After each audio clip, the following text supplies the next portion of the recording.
Hey everyone, welcome to a new episode of WTF is. So, iRacers are up in arms yet again with yet another issue plaguing the sim.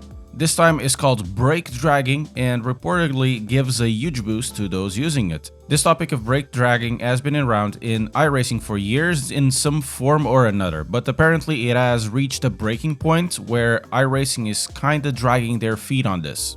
Bad pun, I know. So what is brake dragging then? Well, brake dragging follows the same logic as weaving and braking to transfer the excess brake heat into the tires. You would be correct in assuming that this tactic is nothing new. After all, it is used all around in racing. You've seen it in Formula 1, GT racing, and so on. It's a very important technique for tire management. One could assume that something like this would be replicated in a sim, right? Well, yes, but actually no. Tire temperatures are usually important in iRacing. This sim is probably the most sensitive to tire temperatures.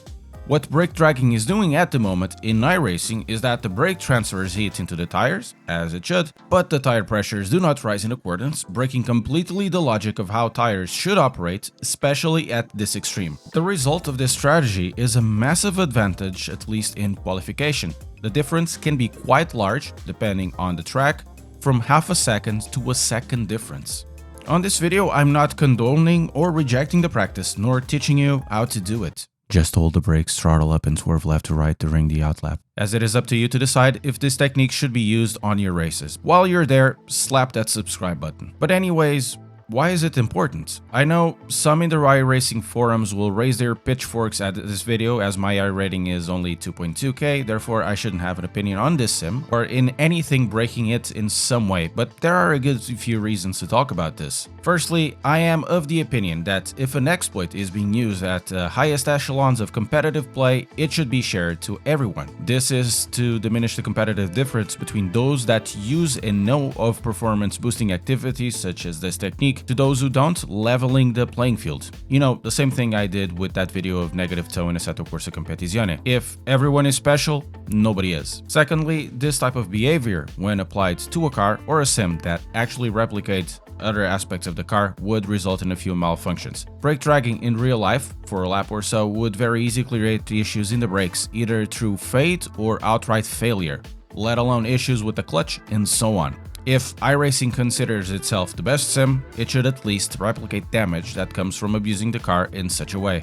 Thirdly, and to connect the other 2 points, it's to make iRacing address the situation and provide a patch, a change in the physics, or an outright black flag if you do this kind of stuff. And speaking of addressing this issue, there's an email circulating where iRacing support states that tactics like this are used in motorsports, therefore they would be allowed in a sim. I am unsure if iRacing support understands what is meant with brake dragging and how it is used in the sim is very uncharacteristic of real life, or if they actually resign themselves to the fact that it will be very hard for them to fix the current tire logic and therefore fixing the meta. Why I am saying this is that in the past, iRacing has indeed looked to fix some tactics to heat up the tires.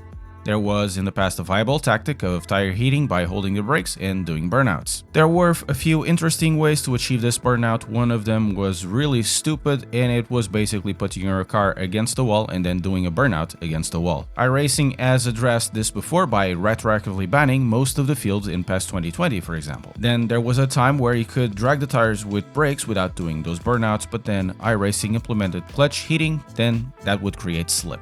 But anyways, there is also the case that there is such a thing as scrutineering, and iRacing admits to use a system to black flag users of this technique. But here's the funny bit.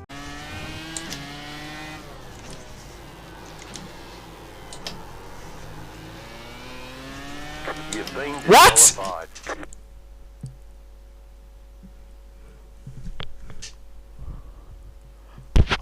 iRacing?